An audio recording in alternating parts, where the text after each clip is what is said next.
You wouldn't drink a glass of dirty water, but you barely think twice about whether that is the state of the air that you're breathing. Sick building syndrome is a thing. It's where you feel like you are becoming unwell, then you leave the space and your symptoms are alleviated. Tell me, who is Frankie Brady? She's an air quality scientist by trade turned entrepreneur. Air fryers?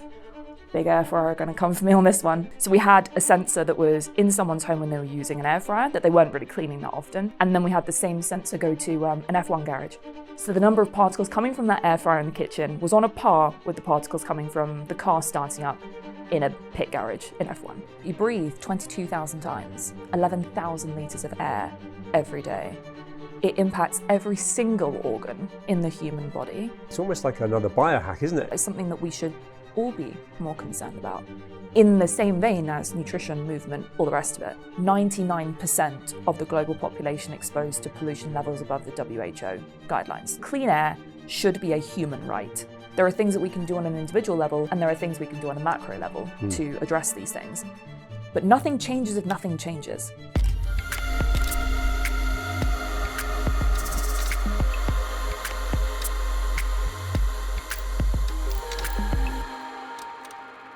Welcome. Thank you. Tell me, who is Frankie Brady? She's an air quality scientist by trade, turned entrepreneur. What is an air quality scientist? Good question. So it's someone who looks at the air we breathe day to day, whether that is outdoors or indoors. My specialism was indoors. We spend so much time indoors, but it's a complete blind spot for our health. I mean, this is fascinating, right? This is something we all do. And I've been kind of looking forward and waiting for this conversation because I know I'm going to learn so much from you. And I feel like this is almost in that wellness space as well, right? There's nutrition, there's how we exercise. Yeah. Where does the kind of air that we breathe fit in this as well? So I think, and to steal a Bear Grylls quote, we can survive 3 weeks without food, 3 days without water, 3 minutes without air. And you wouldn't drink a glass of dirty water, but you barely think twice about whether that is the state of the air that you're breathing. And again, to put it in more context, you probably have 3 square meals a day, 8 glasses of water if you're hydrating. But you breathe 22,000 times, 11,000 litres of air every day. It impacts every single organ in the human body, whether it's your skin, your gut, your mind, your heart, your lungs. So it's not just something that people with asthma should be concerned about. It's something that we should all be more concerned about. In the same vein as nutrition, movement, all the rest of it. Weirdly, air quality just flies under that radar. So open that up, because that's now piqued my interest. Anyone watching, listening is going to be thinking, well, you know, take it for granted. So let's use, for example, my day. I'm in a hotel, so I've woken up with circulated air. I've then come down for breakfast in a communal area. On a normal day, I might have had some travelling time. So I might have been in the car, or I might have been on the tube. What can we do to affect that? And what is that? What's the quality of that air? So this is where it gets quite complex, because there are areas that you have control over and areas that you have next to no control over. So in your home, there are certain things that you can do and manage to reduce your exposure to pollution. So we see that in 95 to 98% of cases where people are monitoring their entire exposure profile, that 95 to 98% of people are most exposed to pollution when they're cooking. So that is something that is in your home and you can control and manage. So we love to start there because the other stuff can be a bit scary. So when you talk about leaving your home environment and then you walk to the station, you take the train, you come into London into a hotel that you assume has decent air quality, but you can't see air. So unless you're making the invisible visible, it's really difficult to understand whether it's impacting you and how much it might be impacting you. You might feel that a room is stuffy. So sometimes if you stay in a hotel and it's not very well ventilated in the room, you might think, okay, it feels a bit uncomfortable, it's a bit too hot, a bit stuffy. And it's probably because there's just not enough air going into it. But it's massively disruptive for sleep quality. So for hotels, it is so important to get that bit right. And I know that during COVID, there was a lot of outrage because in hotels, there was transmission from room to room because you share a ventilation system in that building. And this is why it is so important to understand how air moves through a space. Sure. So, and again, coming back to the home environment, if you're cooking, close the door to the kitchen. If you can compartmentalize that space, that is one of the best things you can do. And then increase ventilation within the kitchen, turn on the extractor. I know everyone hates it because it's very noisy. Or open windows. But it's all these things where we need to understand how air moves through a space and ideally monitor it to make it visible so we understand what we're working with. I want to come to the monitoring part, but I'll just think about my own home. Open plan living now is a thing, right? People knock the walls through. So when we cook at home, you've got, my kids are sitting on the sofa. Someone else could be sitting, in a different part of the open plan room. So what are the negative effects of, what's the pollution coming from cooking? It depends what type of appliance you're using. Sure. So if you have a gas stove, there are going to be particles coming from the combustion. So the fire that you literally create in your home. When that's burning, it releases gases, it releases particles that should be sucked up by an extractor hood. But in some cases, this extractor hood doesn't go outside. I don't know if you have one at home and what happens there. And it does go outside. And it does go outside. But a lot of people have recirculating ones. And this is why it's such an unsexy topic to talk about, because it just sounds mind-numbingly boring. But there are recirculating extractor hoods where the air goes up and then it comes back out again. So unless you are on top of cleaning and maintaining those component parts inside, all you're doing is just churning the same dirty air back out into your home. So where you've got open plan spaces, the kind of design desire has been there for people wanting to open up their spaces, be able to have a direct line of sight to the living room from their kitchen, be able to see their kids playing, all that kind of nice stuff. And that's why it is more important to have things that work really well in a localized area to make sure that it's being extracted and managed as much as it can be. It's very difficult because air moves, it's not completely predictable. No. So you're doing the best you can under those circumstances. Induction hobs are better. I think purists don't love them because they're not great for cooking up a storm. Air fryers, big air fryer are going to come for me on this one. They should be used in tandem with the extractor hood. So you should be using as much ventilation as you would on a stove. We saw one case where we had a sensor that was in someone's home when they were using an air fryer, that they weren't really cleaning that often, but they were using the air fryer and monitoring it. And then we had the same sensor go to an F1 garage. And the mass concentration of particles was comparable. So the number of particles coming from that air fryer in the kitchen was on a par with the particles coming from the car starting up in a pit garage in F1. Now, obviously, the big caveat, the composition is different, but it was just so alarming to see the consequence of just not wiping down, not cleaning your air fryer. No, and also lack of awareness here. I mean, we have an air fryer at home. Yep. Yeah, my wife's got OCD, so everything's clean to Perfect. sort of an inch. inch. But that's not because she understands the danger of that, if you like, and the outcome of what you're saying. That's so interesting. Can I just ratchet back to where this passion and interest came from for you to lead into going into air?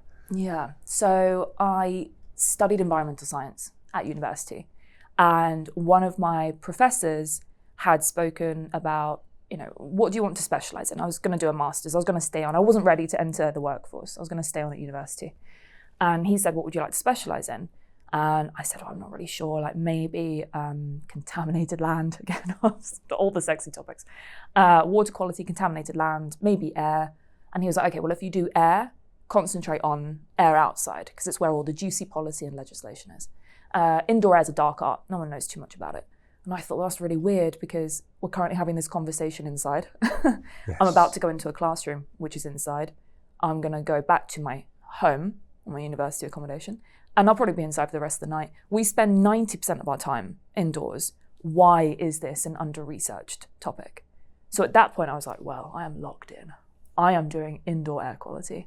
So that is where the passion started. And then understanding how minimal, how limited the information was on this topic was piquing my curiosity even more. I was like, why is that the case? Made you more intrigued, right? Yeah. I was like, get me involved. It was then a different story when I left university because there were no jobs for indoor air quality. I mean, that's maybe growing now, but I think that's why I was encouraged by my professor to look at external air quality. You can get jobs in policy, legislation. With indoor air quality, no one's thinking about it, and therefore there are no jobs based on it. So I really struggled leaving university. It didn't kill the passion too much, but it did make me think about the fact that it's such an underrepresented area. I love the fact that you leaned into that, though. You weren't put off by that. There's a clearly very entrepreneurial traits early there, where someone actually gave you the advice in an older, wiser position, and you went, I'm going this way. Yeah. I also remember the same professor, I said to him, okay, what should my CV look like? He said, I don't know, I've been in academia my whole life. My CV is 49 pages long. I was like, right, well, I'm going to need some different advice because I'm not going into academia. He said, well, I think maybe, I don't know, a couple of pages. I was like, great, what shall I wear when I go to an interview? He was like, I don't know what a woman should wear going to an interview. And I was like, that's so interesting. There was very little practical real world support, I would say, at university. And that's where it can be this bubble that's sort of misleading. It's like you go to university, the world is your oyster, study whatever you like. The job market is there for you when you leave. You'll be fine, you'll land on your feet. Get a first, get a 2-1, even better. And I think that was, slightly misleading. You get dropped from the kind of comfort of university and land in the real world, and it is a completely different story. Yeah, I learned literally last week that there's $250 billion of debt to students with a 6% interest rate. And there's over 700,000 grads on welfare right now, not able to get a job. So that word misled is something up with 2 daughters of my own coming through, which is one of the reasons why I wanted to speak to you, because I know when we spoke before we filmed today, that journey, I think you put 100 applications and got rejected, and you were almost forced into entrepreneurship, which you're thriving in, but you were forced into that. Absolutely. And I was applying left, right and centre, just to broadly environmental services. I then had to cast the net wider to management consultancy. I got rejected from grad program after grad program. The thing is, I had the grades. They weren't the best of the best, but again, I was told that they were good. They were good grades. Sure. Applied to lots of graduate programs, did not get accepted. Applied to lots of entry-level roles. This is the one that infuriates me, because they'll say entry-level role, which is misleading in itself, because it's not. They want 1 to 2 years experience. Well, I don't know anyone coming out of university who has that. They might have a summer internship, 2 summer internships. Unless they've got the network to help them land a job immediately out of university, it is incredibly difficult for people to be able to get those graduate jobs. And entry level is a farce. They shouldn't call it that. There should be true entry level jobs, and then something that is a junior level job with 1 to 2 years experience.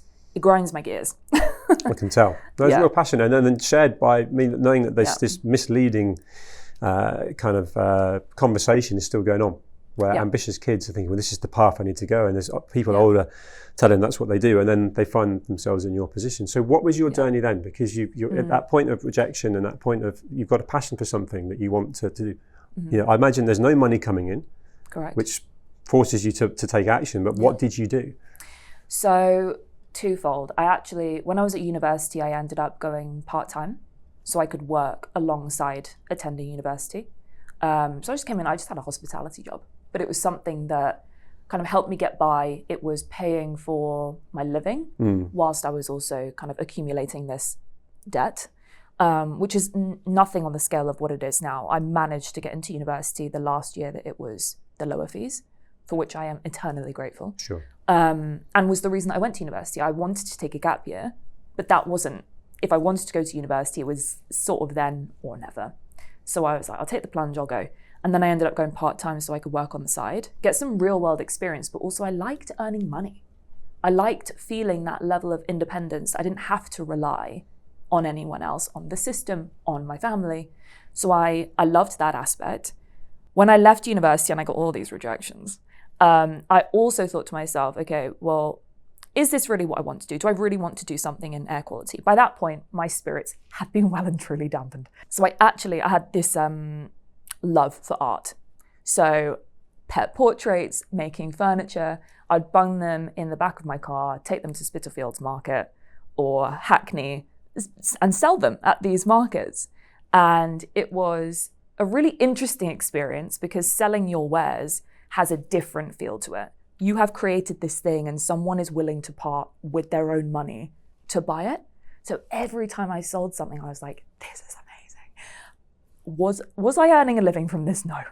because the cost that I was selling them for was never going to be able to fund my life if I wanted to move out, rent, whatever.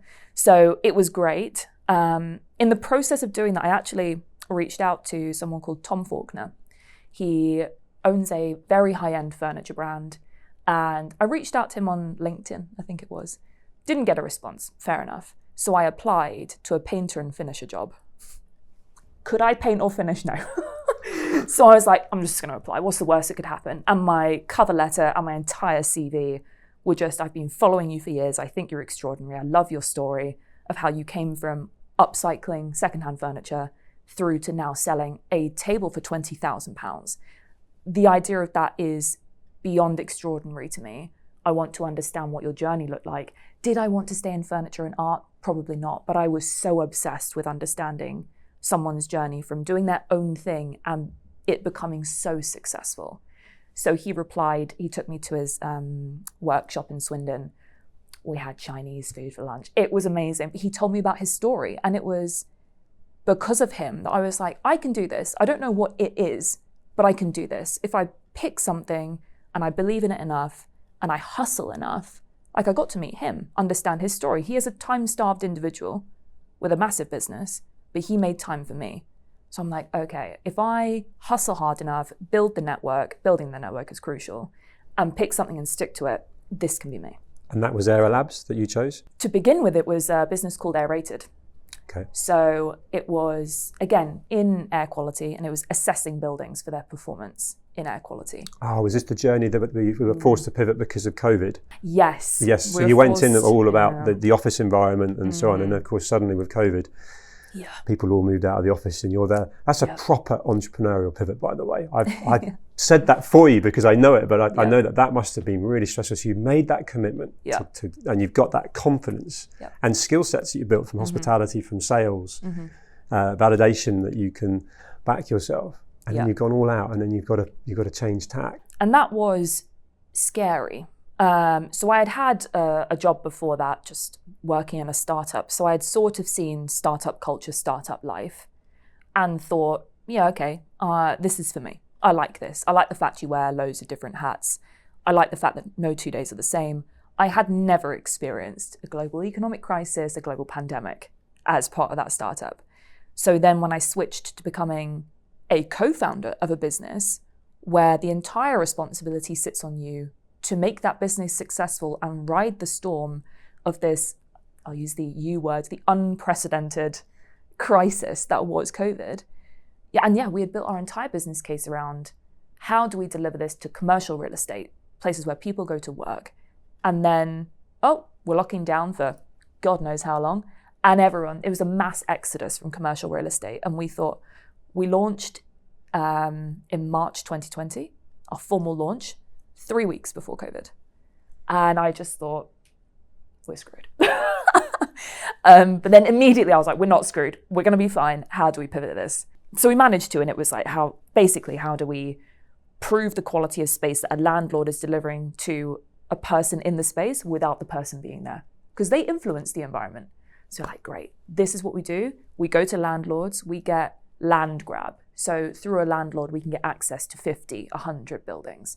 And that is what we're going to do. It ended up being very successful and not necessarily our starting point, because we had thought, let's go to lots of businesses that have 2 offices, 3 offices and get to them rather than the big landowners. But instead we went after them, and it was a successful pivot. It was a white knuckle ride for the first couple of months. Your back was properly against the wall. But that probably made you perform, right? Yeah, because even for landlords, they were thinking, well, we don't know when people are going to come back. And no one's ever complained about this. That was the other thing. Well, no one's asked us, so why do we need to do it? We were like, well, COVID's airborne. Airborne, you have a duty of care over people in your space. Let's start there. Not to mention the quantifiable benefit of healthier spaces with kind of conducive to more high performance people. So it's brilliant because there's so much to champion there. The fact that you had the guts, the tenacity to start your own business, and then put all the effort into that, and then be forced to pivot and still ultimately go on to make it successful. And I want to bring the kind of female entrepreneur, and I know you've got a co-founder of Aero Labs, but dad to 2 daughters, Less than 2% of VC funding gets talked about a lot as going to women. So in context of now being in business and scaling and growing, have you even had a chance to think about the fact that that sort of had any prejudice or anything that's in any way blocked your path as a woman in business? Have you noticed any of that? You mentioned about what should I wear earlier. Just picking up on that, because the amount of women I know who have kind of smashed through glass ceilings have had that experience, and I'm trying to work out if that's changing now. I think there is a change in terms of my peers. So people in their 30s, their 40s, they are now decision makers in VC firms. So it feels as though they look at me as a peer, not someone younger than them. So it's not the prejudice against gender and also age, which I did have previously. Now I'm rising through the ranks with my peer group. So we sort of look at each other like equals. I think there's a lot of subconscious bias. So people who look at me, particularly as the co-founder who is also the CEO. And I'm sure, age and gender do come into decision-making subliminally, subconsciously. Very little of it, I would say, is blatant anymore. I don't really think you get that, because you can get in such bad reputational damage from kind of outwardly suggesting that a business might not be getting a funding because there is a woman involved. And I think there's a lot of businesses that are becoming more successful and are led by women, and we're able to derive the financial success down to the fact that, it was led by a woman who has high emotional intelligence and creates a great culture. And I think there is enough body of evidence now to suggest that actually there is a massive upside to having a woman as part of the founding team, if not the solo founder, that helps. But again, the subconscious bias, I think, is still there. I don't think that's gone, which is deeply unfortunate. But again, the more we see women kind of rise through the ranks and they still have families and they're still able to execute their role, I'm like, well, this is brilliant, because 10 years ago, that wouldn't have been the case. If I was doing exactly the same thing 10 years ago, I think it would have been really touch and go. So less than 2% of VC money goes to women now. I don't know what it was a decade ago. No. It was probably much, much less than 1. So it's great you said that. There's a role model piece there, which is how I see you, by the way. Great. And I'm looking at that also through the lens of young girls that I've found out more and more that lack of confidence and lack of you can't be what you can't see. So then they'll talk themselves out of not being an entrepreneur. Whereas, hey, look at what Frankie's doing.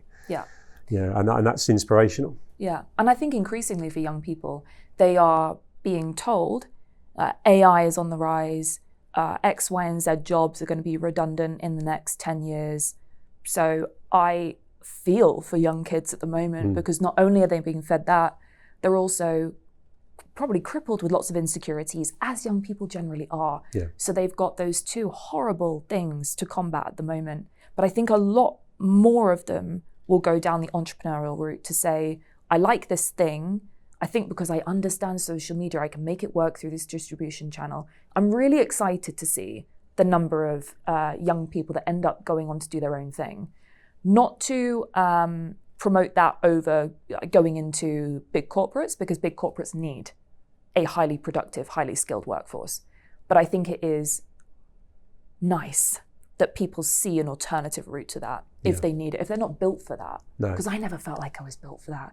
I never could really see myself, even though I sent hundreds of applications in for those exact roles, I could never really genuinely see myself sitting on a floor with lots of other people, meeting my KPIs that have been set for me by my line manager. Again, not an issue with that. I just could never see that for me. No, but what I really like, though, and there's a really constant theme with you, is that you've never sat back and kind of not felt sorry for yourself, but not done anything. You've actually just gone out, you wrote those letters, you took the hospitality job, you kept going. And I think that's really important, particularly for youngsters, that it's about the graft, it's about the work ethic, it's about the mindset. Keep going, keep opening doors, keep reaching out the guy you went and had the Chinese with that inspires you to then, these are all things that you can do and you have done. During a lot of that, there's a huge amount of work rate, there's all sorts of stuff going on for you that keeps you super busy and brings you stress. Yes. I just want to humanise you for a moment. The entrepreneur that's scaling now. You're off to the awards tonight. Yes. What's the Verb Clico Awards, which you won a couple of years ago. I did. Yeah. Yes. So how do you manage both your physical and your mental fitness? Oh, that is a really good question, because I don't think I'm great at it. This is probably not the answer that everyone out there wants to hear. They want to be inspired. What I'm about to do is humanize myself. So I know that there are certain things that I love to do that just take me away from work. So you're right, being an entrepreneur means you are on it, and you are on it basically 24/7. But you need to find and carve out time where you're just not burdened by it. Yes. So what I love to do is, like, rather than, and this is promoting two things at once, is that last kind of half hour of the day before I go to sleep, I just read. And I don't read 0 to 1. These entrepreneurial books. No, I'm done. I'm done for the day. I'm done with being an entrepreneur. I just want to be Frankie again. So I'm like lying there chatting to my husband, and then I'll read a book for a bit, but a completely trivial book. It's not anything deep. It's not anything meaningful. It's just a trivial book. It's you time. Take me away from it. Yeah. Because I read something the other day about what does it mean to truly like decompress, truly take time out. And it's not just going to a different place, but still struggling mentally to be able to disconnect. You need quality time. So if it's, half an hour every night, that could be better than taking a long weekend, for example. If all you're doing on that long weekend is constantly worrying about what's coming up when you get back from that long weekend. So I think the mental part of it is so important. Physically, I love a walk. Yeah. It gets my steps in. I love a walk. I love a class, because you have someone barking orders at you and they're watching you. So like, why aren't you pulling your weight? And I'm like, okay, yep, fine. And it just completely detaches me from all the emails and partnerships and replies that I need to get back to. So I love it. It's like there are moments within the day, it tends to be like the last half an hour of the day and the first 15 minutes of the day, where I just pretend like I'm not the CEO of a startup. Sure. That's invaluable. Exactly. Yeah. And it's healthy. So yeah, physically I'm trying to be better. It's difficult sometimes to get rid of the guilt of taking time out of the day to go for a walk. That I still struggle with years on from like starting this entrepreneurial journey. I still struggle with that. I'm like, I should make time. You never regret it though, do you? I never regret it. It's like the gym workout, whatever. I know. Yeah. And we've got to bring this back to air. You're walking outside. Precisely. Now that's a key thing. So we're in central London right now. Yeah. I will go for a walk and I'll try and get to Regent's Park or Green Park, because I feel like I'm ultimately away from the fumes and all the congestion, if you like. But can we just bring that back to where we get the best air and perhaps where we get the worst air? You mentioned the cooking. Yes. But when we are out walking and we're walking next to a road, there's sort of science that says that the fumes are low down and so on. You must know all about this. This is me having picked it up along the way. You probably know more than me. But where should I walk and where should I not walk? Because I want to feel like I'm getting that health kick, but now we're back to the air. So walking on the inside, this is predicated on how wide the pavement is, but walking on the inside of the pavement is better than walking on curbside. It makes that much difference? It makes a difference. Okay. So whether it is significant or not depends on how big the pavement is. And you're right that with fumes, they do generally sit quite low down. Okay. On a windy day, there's high dispersion. So it basically means that the pollutants kind of just fly away quite easily when it's nice and windy. The problem is when they stay low and you have things like prams with a child inside who is right at tailpipe level, basically, kind of sucking in those fumes. A kid in a pushchair. Exactly. It is not great. I'm surprised there aren't more inventions to try and kind of shelter a child in that situation. But yeah, walking on the inside of the curb rather than curbside is good practice. Ideally, so my brother has just had a baby. Well, he hasn't, his wife did. Keep that in. Yes. And I said to them, okay, when you've got two routes to the station, one of them is through lots of houses, lots of like nice residential roads, but trees have sort of uprooted the pavement. So with a pram, it's a little bit difficult, but it's better for air quality. On the main road walk, it's a lot quicker and it's got really nice walking routes for a pram. So they put the rain cover on sometimes when the traffic is heavy, when they know that the pollution is bad outside, which you can only know from monitoring. There's certain things you can do to reduce exposure, both from your perspective, but also your family's perspective. Sure. And then taking a side street can cut your exposure by up to 50%. Wow. So basically get away from the road. Basically, from the inside to the outside of the pavement to then side street to then get into a park. And then it's dramatically different. Okay. Because even just, it's the proximity to things. Like if you put a building in the way of you in the traffic, perfect, because it's just blocking it. And to a point, vegetation barriers, so bushes, hedges, they're also very good. But just as much distance as you can feasibly get. So for example, I've got one route for myself to get to the train station from my house. It's on a main road.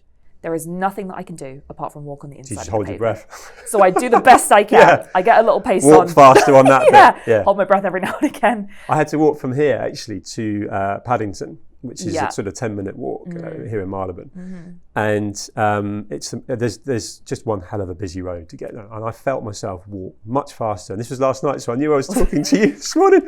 And I actually felt myself almost like kind of not hold my breath, but just like I want to get this done. Because this doesn't feel good. But I'm not aware of it. I'm not actually, this is the thing. And so can I ask you, outside of cooking, where would we be least aware that you would give me a surprise where I ultimately am breathing in really bad air? So one, and this is a very recent example, so this was on the weekend. I just went for a catch up with my friend in a cafe. I always have my sensor on me because I am who I am.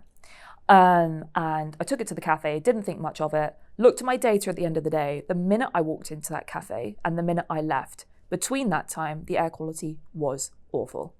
But I wouldn't, even I, who I think about air more than most people, even I wouldn't have thought that environment I was in was bad. There wasn't a huge amount of cooking, so it's difficult to discern what the source was. But I can see in the data that there was something alarming going on. And there were people in there, again, with young children, or just meeting up for brunch with their kids. So it was one of those environments where I thought, a lot of the perception around indoors is that you go inside and you're sheltered. You close the door and all the bad stuff is outside. But there's a statistic that says the indoor environment can be up to 2 to 5 times more polluted than the outdoor. Now, obviously depends on the setting. It depends what activities are taking place. So cooking, cleaning, bathing. That's why the home can genuinely have that statistic in the real world, as well as places like cafes. So cafes, restaurants and this is sort of a trend now, is to have an open kitchen. So where you can see them making the food, which is great for the drama and the theatre of like, I'm at a restaurant, I'm seeing my food being made. This is amazing. From an air quality perspective, put a door there.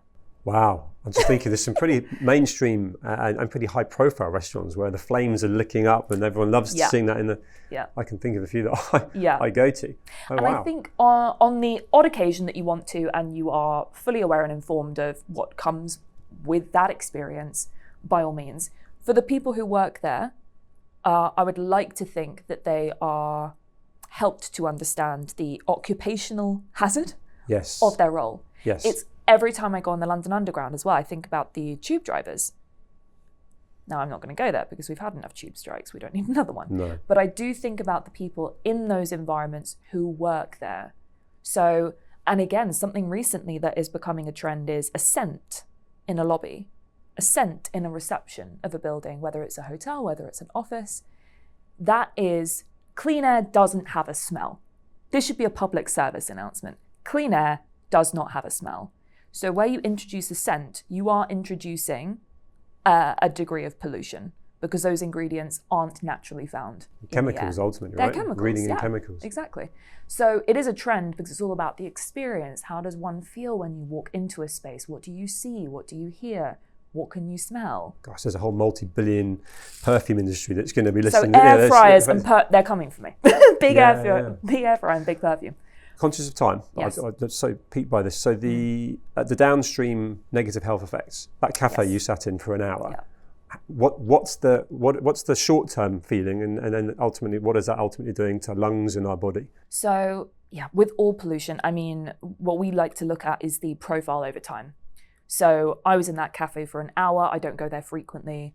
It was a blip in my otherwise quite good exposure to air pollution.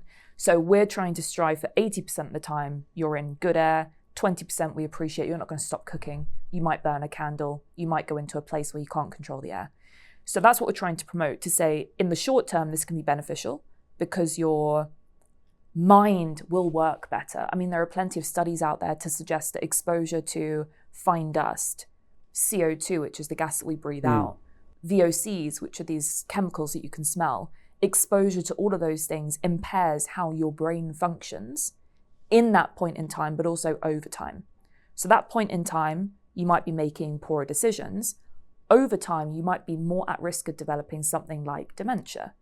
So there are things that are in the moment, you might feel uncomfortable, you might get brain fog, you might feel headachy.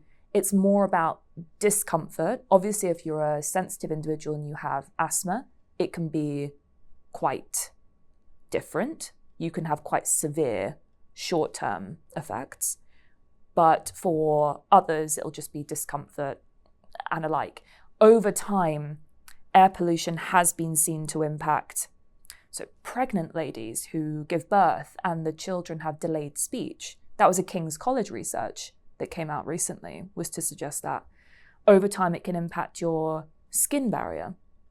So you're more likely to develop fine lines, wrinkles, and hyperpigmentation. Or it can be more devastating. It can impact your brain, your heart, your lungs. So that's why you see more hospital admissions for things like heart attacks on high pollution days. You see more hospitalizations for asthma attacks on high pollution days. So it's all these things accumulate over time. And we're saying if this continues to be a blind spot for people, they might be walking into unknown risk territory when it comes to some of these degenerative diseases, but also longer term health conditions. Whereas right now, if they were made aware of the risks around it, could manage their exposure to air pollution, longevity-wise, the quality of life and the time lived could be dramatically extended. That's huge. That's huge. Huge. So bringing, you said we there, bringing your business into it, and you and your kind of legacy, if you like. What are you working on with Aerolabs, and what do you want to achieve? So with Aerolabs, we are working on making clean air choices second nature. So what I mean by that is you don't need to be given another problem. You've already got a list of problems, of priorities. We don't want to introduce another for the sake of doing it. It's obviously a very important thing to do, but we want to contextualize the information so people understand why they're monitoring the air they breathe, what they can do about it, more importantly, and then what that means for their health outcomes in the short term, but also in the long term, for themselves and their families. So I think that's what we're trying to bring in, is these interventions that are manageable, that are understandable, and that become second nature. So you don't always have to be fixated on the air that you're breathing. You don't always have to be thinking about it. These best practices become embedded in your lifestyle. Walking on the inside of the pavement. I mean, you'll probably do it now without even thinking about it. Or maybe it'll just be a little Frankie in the back of your head being like, walk on the inside of the pavement. You're going to get a few messages off me. I'm going to find myself in situations like, what do I do here? I'm cooking. What now? Yeah, we're changing the hob. Yeah.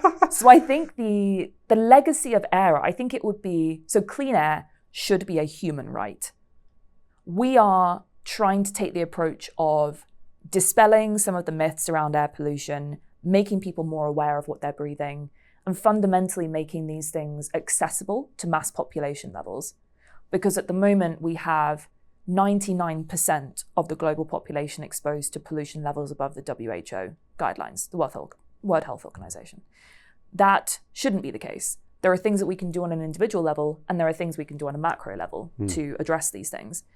But nothing changes if nothing changes. So I think this is like the motto I at least live by. It's like, well, if I don't try and make a difference, I won't make a difference. Yeah, I love that. What can I do as me personally, having this conversation with anyone watching, listening, thinking, you mentioned a device, what I want to know about my air now. Yeah. What product would you recommend there? What should I have? So, and I've talked about this with a number of people, because for me, it starts with monitoring. So for example, an equivalent is if I felt tired and run down constantly, I would probably get a blood test. And the blood test would tell me, okay, you're low in iron and you're low in vitamin D and magnesium maybe. So based on the data, I'm now going to go and get some supplements or top myself up somehow, based on evidence. Address it through nutrition and Exactly. But you need to understand the root cause of the issue. So this is where you can apply the same framework to air. So if you start monitoring, you understand where your pain points are. Maybe it's cooking, maybe it's your commute, and then you can understand how to manage your exposure around that, how to optimize your space. And a lot of the time, what we love to promote is the fact that there are behavioral things that cost no money that you can introduce into your life and make dramatic improvements, rather than, you're overexposed here, you now have to invest in an air purifier, in a whole range of different items. So we're trying to say there are things that you can do that are zero cost or very, very low cost to start with, but you need the monitoring in order to identify patterns and trends over time in order to understand what to address. Yeah, that makes sense. So there's a lot we can control. Yes. And if I was going to ask you as the expert in that kind of air quality and something to buy now to use, what would that be? An air quality monitor. So there are ones that you can put in your home. Sure. There are ones that are portable, that you can take around with you.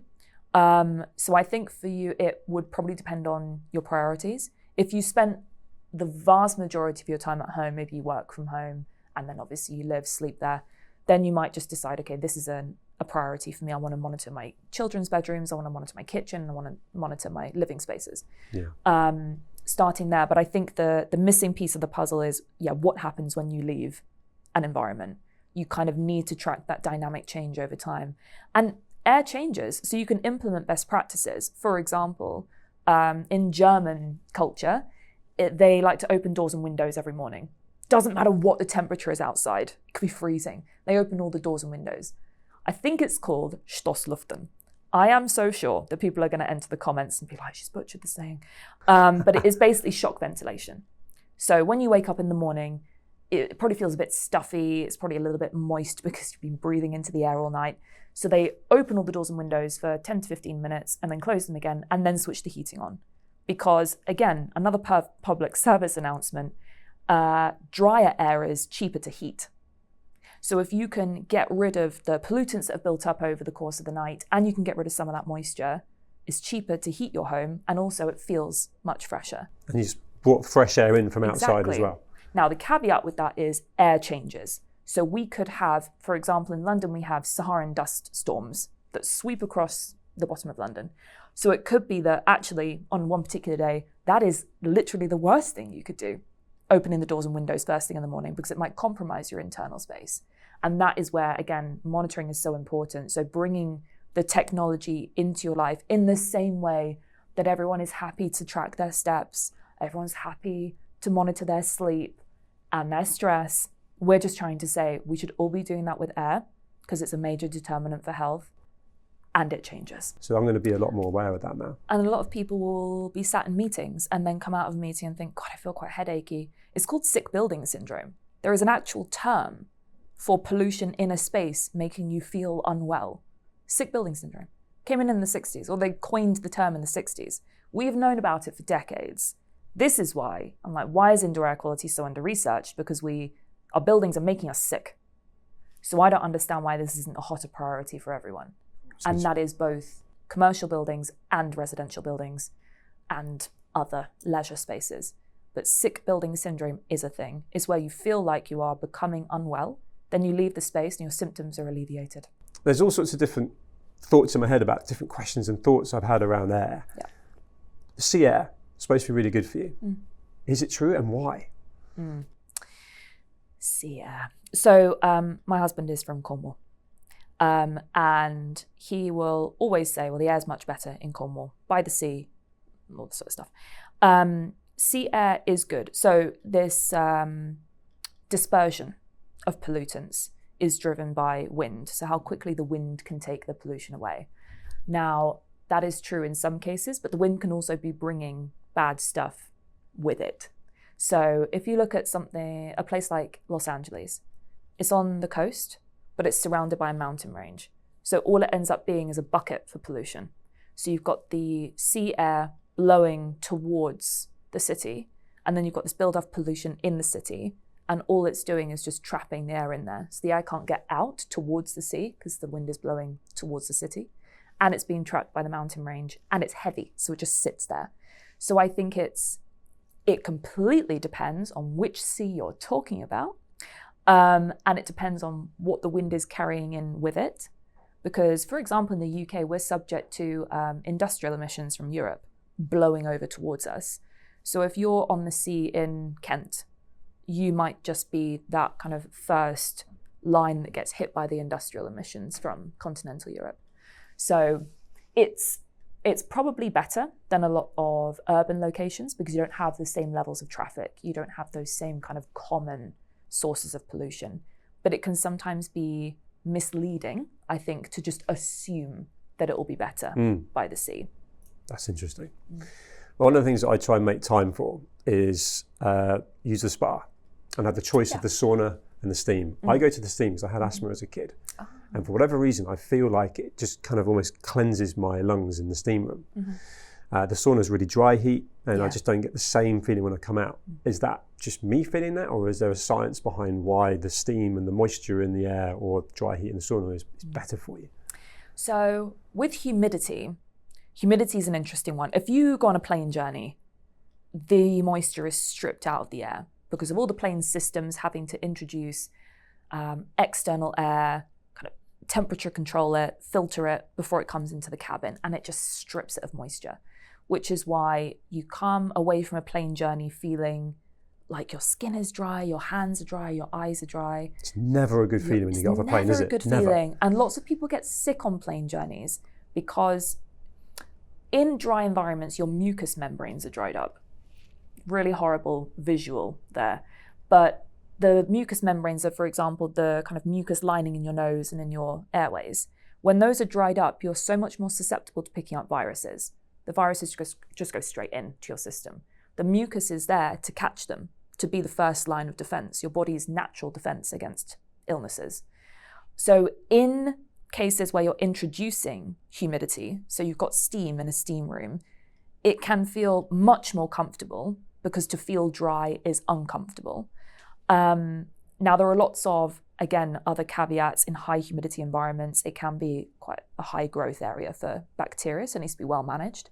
But it's probably the fact that the moisture is kind of coating your airways, coating your mucous membranes, and it just feels better for you. I think with a sauna, with the drier heat, obviously from a sweating perspective, it's easier to sweat when the air isn't super moist around you. So I think there are probably, for different people, different reasons why they experience different benefits in those two types of spaces. Because for me, it almost feels claustrophobic when I go into a steam room.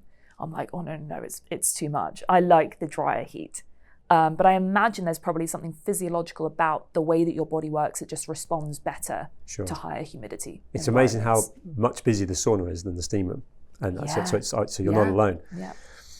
As someone that's very much science-backed and expert in air, what is the question that you're amazed you don't get asked enough, that I wouldn't necessarily think to ask you? Something you know that you just can't believe other people don't actually know. So something that I know that other people don't. I mean, to be honest, so I did this project in London with social housing, where we deployed technology into these homes that are not great environments to be living in, but also with people who don't have a huge amount of disposable income to spend on solutions to tackle air pollution. So we rolled out this technology and we were like, what interventions can we provide that these people could actually introduce into their day-to-day lifestyle? At the very end of the experiment, or this particular project, one of the ladies who was a participant in the study said to me, now I get it, clean air doesn't have a smell. She loved air fresheners. And again, this is where it comes to the way that products are marketed. An air freshener sounds like it's doing a good job to freshen the air in your home. All it is doing is introducing chemicals to a space. Clean air doesn't have a smell. And I think that's the one thing. When she said it to me, I thought, well, surely that's obvious. And then I thought, well, no, she's using something that's called an air freshener. She thinks that that's doing its job of freshening the air. It's not. So I think that would be, I guess the one big one for me is, clean air doesn't have a smell. And I feel as though too many people think, oh, if I do X, Y, and Z, introduce all these different chemicals and products, it's going to make it better. And that is not the case. But you don't know what you don't know. That's really interesting. And it shouldn't be called an air freshener. It should not. So that's another industry that's going to come for me. So my last question for you, back to the entrepreneur that you are, that I've got so much respect for. How do you define success? For me, success is doing something that gives you purpose with an outcome that outlives you. So I want to, at the end of this journey on this spinning rock around the solar system, think, okay, I did something that I found purposeful every day that I had to get up and work, and something that I know will carry on beyond me. And I think from a work perspective, that feels like success. From a kind of family, social perspective, I heard someone say once, people don't remember what you said to them, but they remember how you made them feel. And I absolutely love that. And I'm so mindful of that in any of my interactions. It doesn't matter whether it's someone who DMs me on Instagram. It doesn't matter if it's someone that I meet who's a potential investor in my business. I want both of those people to come away from that interaction and think, gosh, she was nice. Like nothing crazy. I don't want everyone to think that I'm incredible, but just like, oh, that was a really nice experience, because the number of times I've come away from a meeting and thought, wow, that was truly horrible. You learn from the good and you learn from the bad. Exactly. It's great self-awareness to say that as well. There's someone running your own business, interacting with so many people, going to the awards tonight, that self-awareness. And you've made me feel brilliant, in this conversation. I've loved it. Thank you.